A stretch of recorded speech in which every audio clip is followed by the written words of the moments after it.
오늘 우리가 살펴볼 본문은 이 사도행전에서 처음으로 일어난 기적사건이 기록이 되어 있는데요.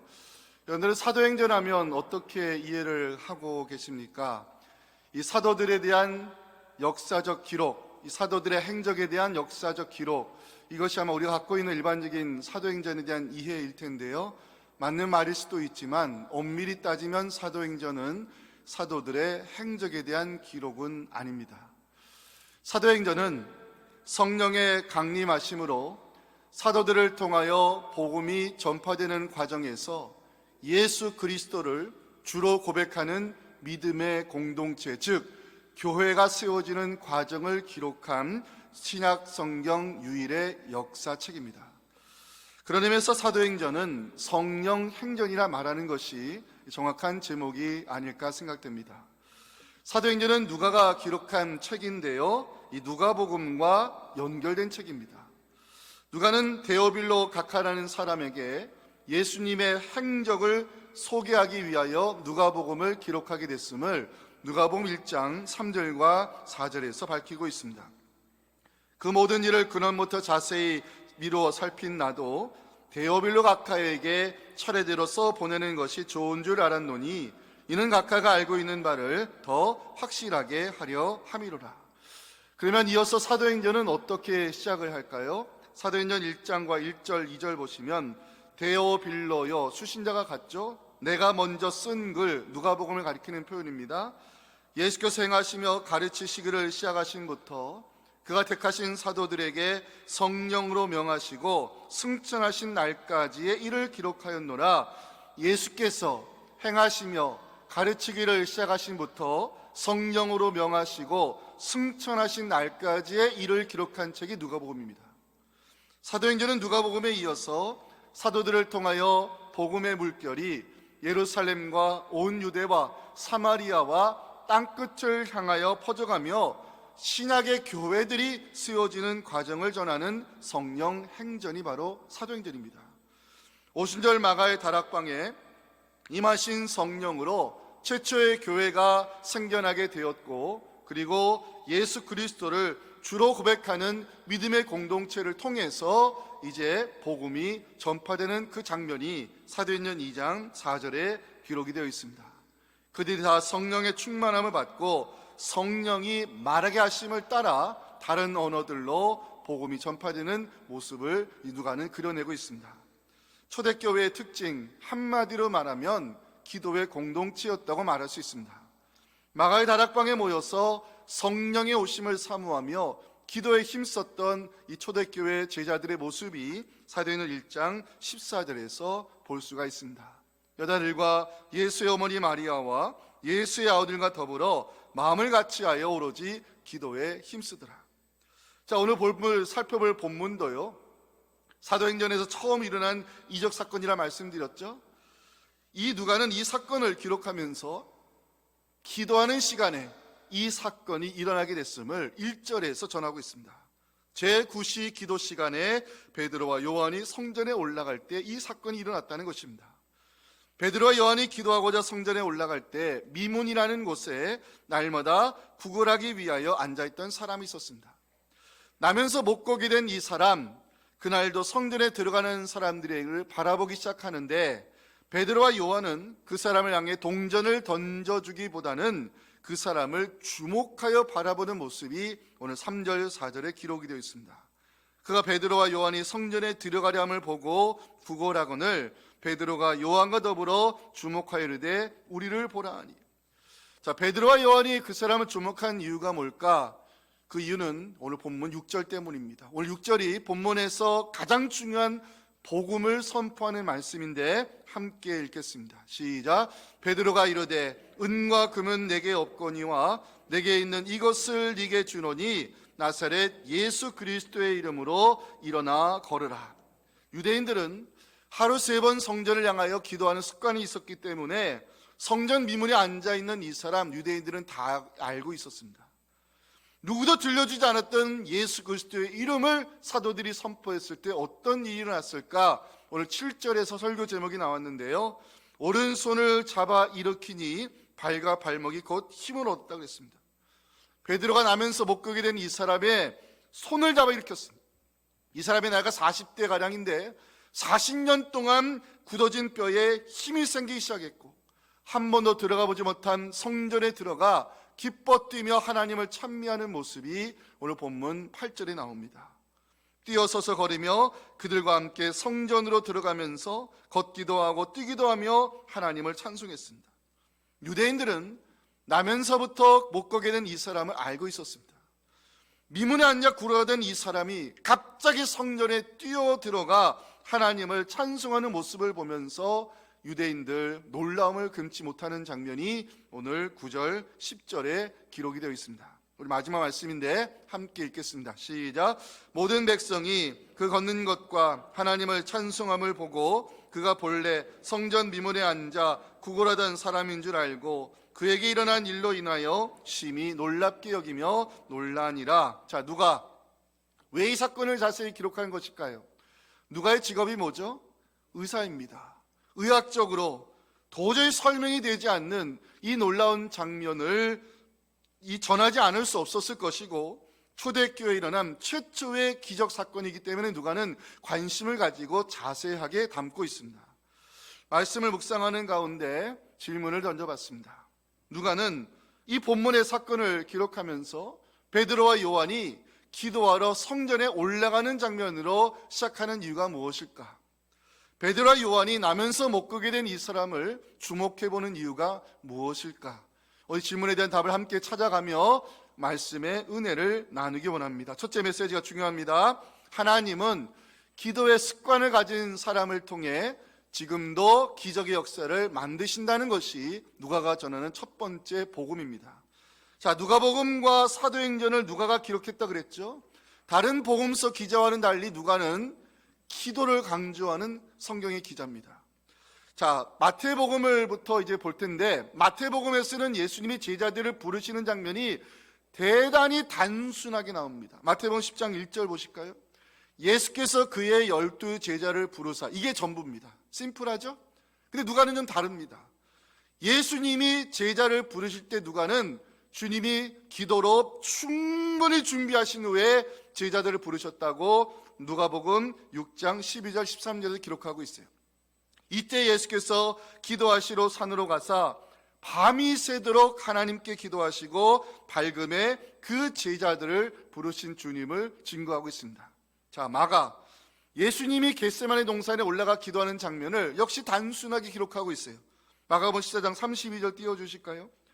그들이 겟세마네라 하는 곳의 이름에, 겟세마네 감람산 어느 구석에 있는 조그만 동산입니다. 주님께서 이 겟세마네에 올라가는 장면을 마가도 단순하게 기록하고 있어요. 근데 누가는 좀 다릅니다. 예수님이 감람산에 올라가 기도하는 장면에서 습관을 따라 올라갔다는 표현을 더합니다. 유명한 말씀이죠. 누가복음 22장 39절 보시면 예수께서 나가사 습관을 따라 감람산에 올라가 기도하는 주님을 보여주고 있습니다. 자, 누가는 왜 기도를 강조하는 것일까요? 인간의 이성과 상식으로 이해할 수 없는 메시아의 기적이 기도의 습관을 가진 사람들을 통하여 계속해서 일어나고 있었기 때문입니다. 자, 본문에 기록된 사건, 초대교회 최초의 이적 사건이죠. 성전에 올라가 기도하는 제자들의 모습으로 시작을 합니다. 1절, 제9시 기도 시간에 베드로와 요한이 성전에 올라갔습니다. 유대인들의 하루는 새벽 6시에 시작해서 해질 무렵 6시에 마칩니다. 근데 유대인들은요, 오전 9시, 정오 12시, 오후 3시가 되면 어김없이 예루살렘 성전을 향해 기도하는 습관이 있었습니다. 이것을 보여주는 것이 다니엘의 기도인데, 이방 땅에 포로로 끌려갔어도 전에 하던 대로 예루살렘 성전을 향하여 창문을 열고 하루 3번씩 무릎 꿇고 기도하는 다니엘의 기도 습관이 다니엘 6장 10절에서 보여지고 있습니다.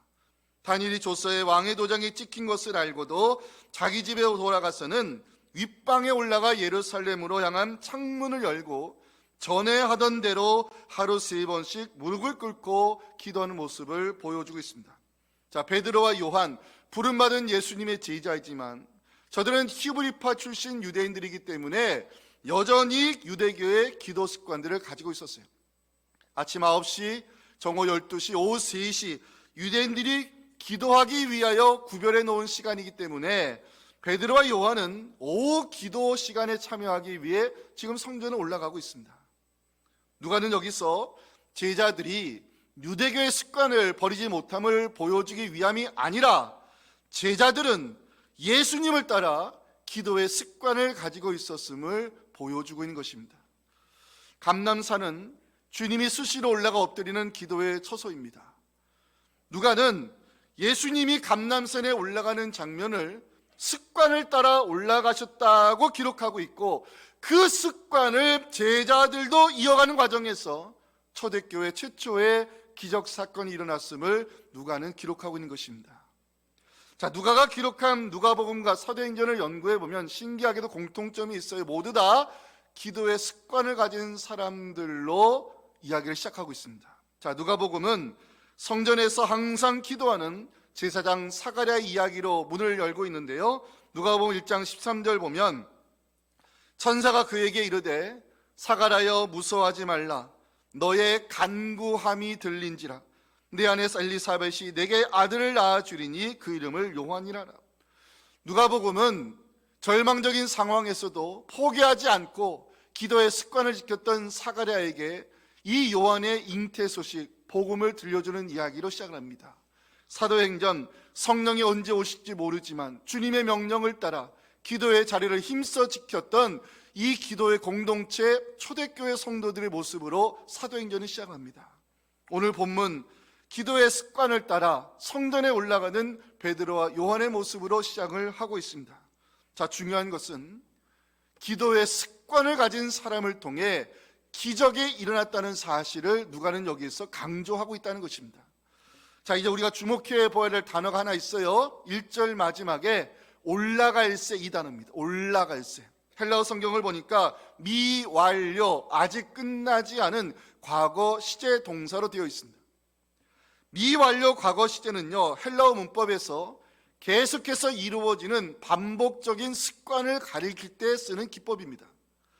베드로와 요한이 성전에 올라갔다는 것은 일회성이 아니라 지속적인 습관이었다는 것입니다.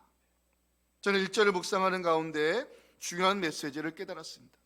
하나님은 기도의 습관을 가진 사람들을 통하여 지금도 기적을 만들어 가신다는 사실입니다. 누가가 기도의 습관을 가진 예수님을 누가복음에서 기록하고 있고, 사도행전에 와서는 그 기도의 습관을 이어받아서 성전에 올라가는 제자들을 보여주는 이유가 있습니다. 기도의 연속성을 강조하기 위해서입니다. 예수님의 기도 습관이 제자들에게 이어졌을 때 하나님 나라의 기적은 계속해서 일어나고 있음을 보여주는 책이 사도행전입니다.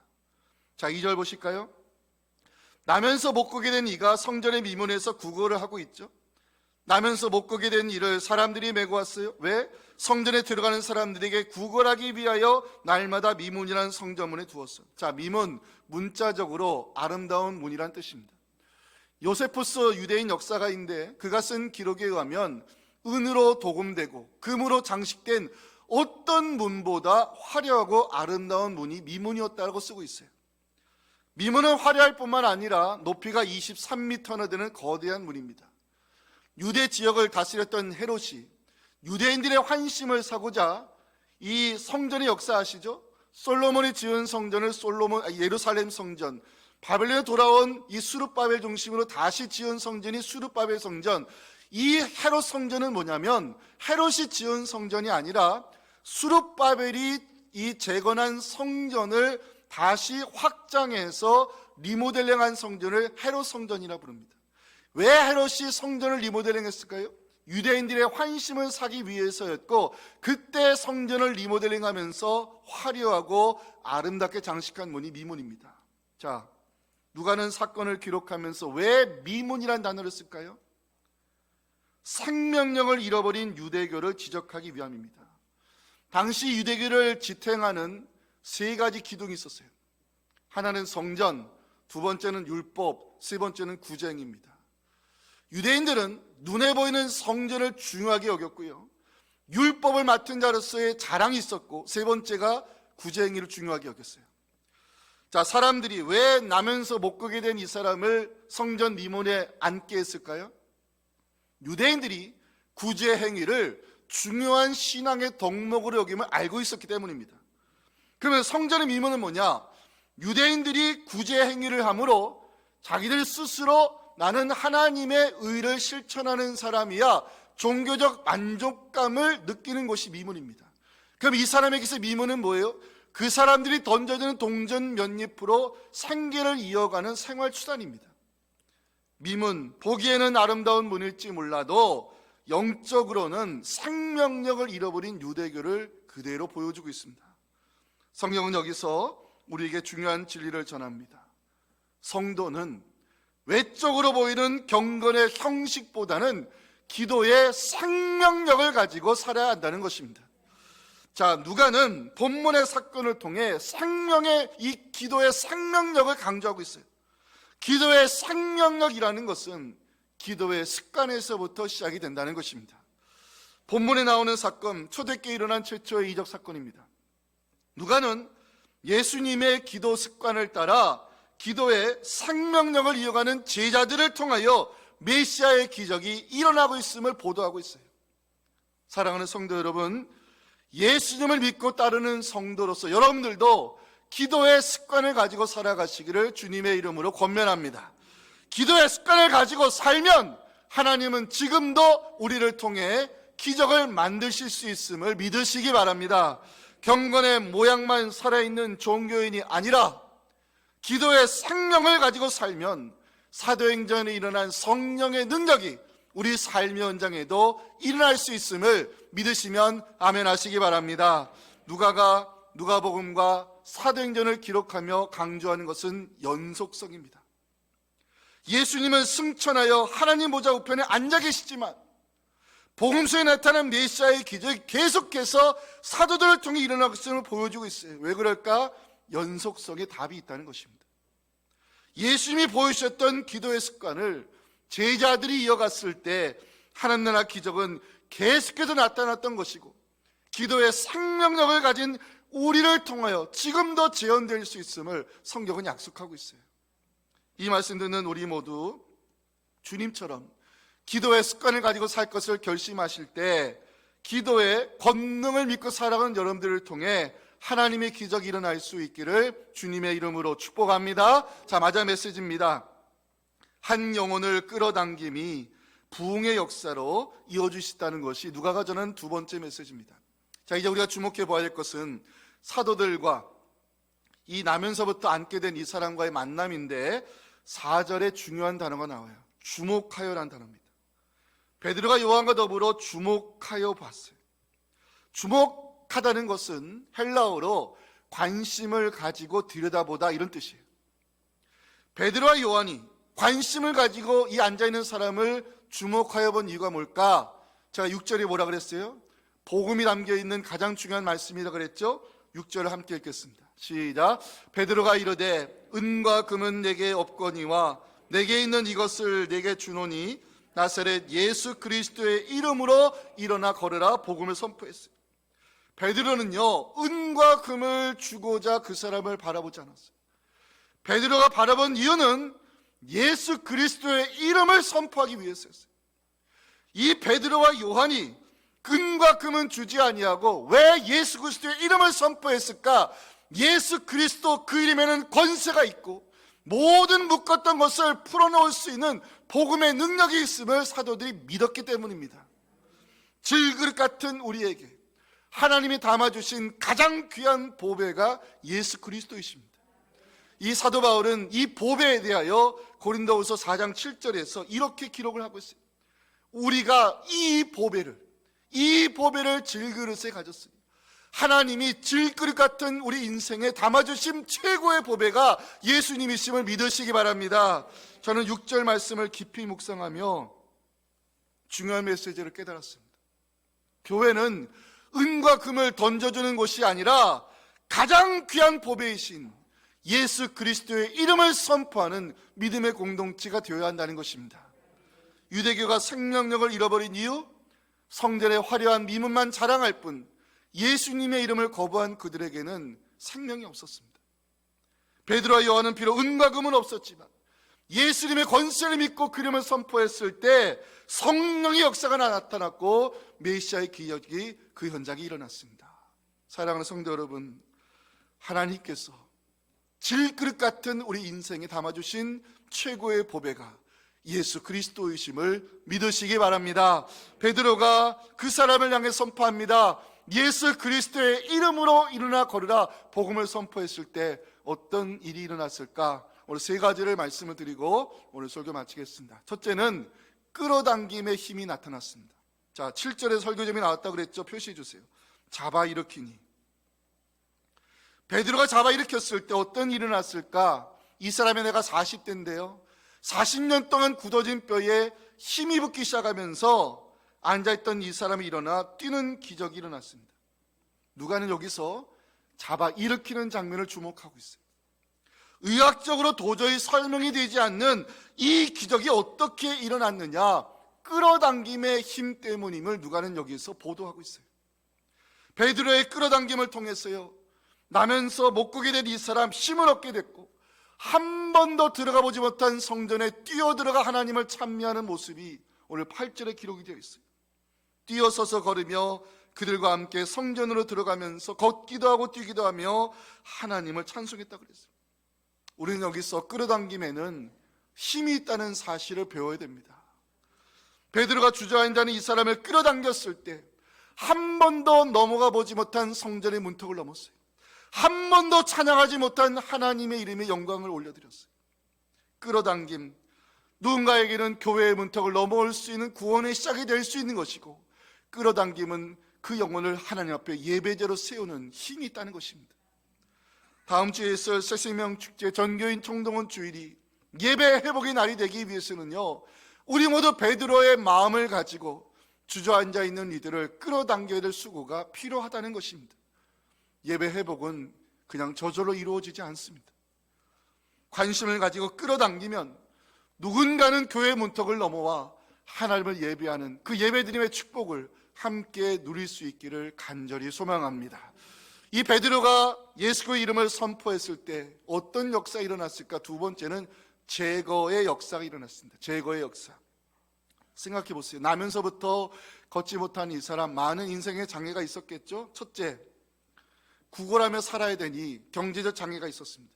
부정한 사람 취급당하니 종교적 장애가 있었습니다. 한 번도 성전을 넘어가지 못했으니 영적 장애가 있었어요.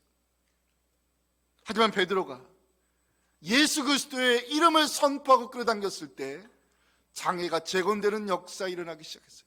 자, 앉아있던 사람이 일어나 뛰었다. 육체가 회복됐다. 스스로 일을 할 수 있다. 경제적 장애가 제거됐습니다.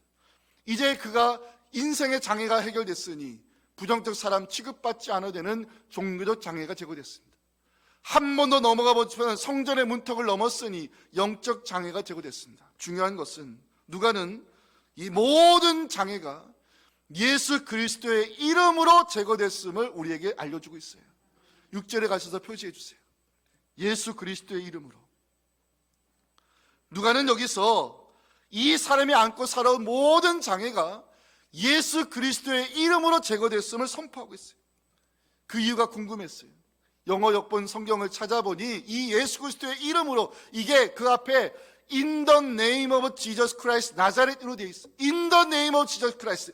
예수 그리스도의 이름 안에서 이 모든 장애가 제거되는 복음의 능력이 나타났다는 것입니다. 사랑하는 성도 여러분, 오늘 장로님 기도하신 대로 예수 그리스도의 이름 안에서 치유 역사가 일어날 수 있습니다. 예수 그리스도의 이름 안에서 인생의 장애가 제거될 수 있습니다. 예수 그리스도의 이름 안에서 구원의 역사가 일어날 수 있음을 여러분 믿으시기 바랍니다. 세 번째 마지막, 뭐가 일어났을까? 부흥의 역사입니다. 부흥의 역사. 베드로의 끌어당김이 어떤 결과로 나타났을까? 자, 많은 유대인들이 예수님의 살아계심을 인정했어요. 그게 9절 10절인데 9절 10절 보시면 모든 백성이라는 단어가 나오죠. 이게 참 안 좋은 단어입니다. 복음서 기자들이 이 백성이라는 헬라어 단어를 쓸 때는요, 예수님을 십자가에 못 박은 유대인들을 가릴 때 쓰는 단어예요. 이게 참 독특한 단어예요. 그냥 일반 피플을 가리키는 단어가 아니라 예수님을 십자가에 못 박았던 유대인들을 가리키는 단어가 이 백성이라는 단어예요. 자, 근데 9절 보시면 모든 백성이 뭘 봤다 그랬어요? 그 사람이 하나님을 찬송하는 모습을 봤어요. 10절 그 다음 말씀 띄워주세요. 그에게 일어난 일로 인하여 심히 놀랐다 그랬어요. 이게 바로 뭡니까? 이 사람을 통하여 예수 그리스도가 메시아임을 알게 되었다는 거예요. 자, 그 사건이 있은 후에 베드로가 이 기적 사건을 통해서 예수 그리스도의 이름을 증거하기 시작합니다. 그게 16절인데 중요한 말씀입니다. 함께 읽겠습니다. 시작. 그 이름을 믿음으로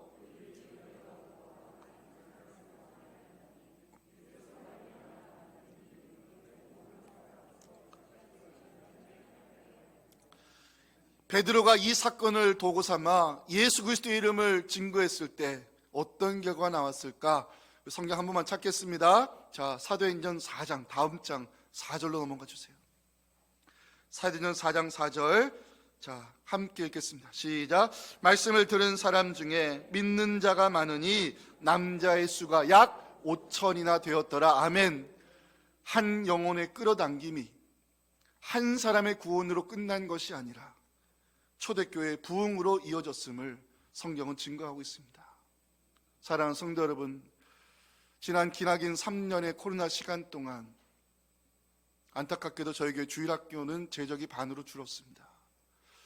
지금도 우리 교회 150분 분들이 현장 예배를 나오지 못하고 있습니다.